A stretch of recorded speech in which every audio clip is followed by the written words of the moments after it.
Banyuasin hingga kini masih tergolong dalam zona merah penyebaran COVID-19. Bahkan jumlah orang terinfeksi dengan transmisi lokal terus bertambah.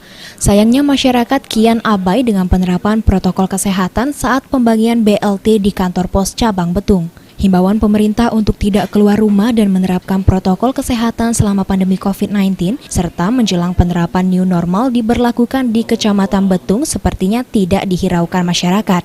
Menanggapi kondisi tersebut, Wakil Ketua Gugus Tugas COVID-19 Kecamatan Betung AKP Toto Hernanto mengatakan, pihaknya sudah meminta kantor pos untuk memantau proses penyaluran tersebut dengan memperhatikan protokol kesehatan.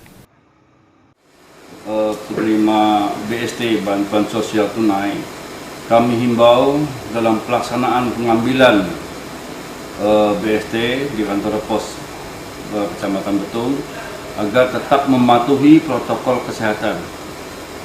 Kita hindari pandemik COVID-19 yang sekarang ini sedang mewabah di kita, dan jangan lupa gunakan masker, jaga jarak physical distancing, sehingga penularan COVID-19 itu akan bisa kita antisipasi. Kerumunan dengan mengabaikan protokol kesehatan juga terjadi saat pembagian bantuan pangan di Desa Langkan. Sulaiman,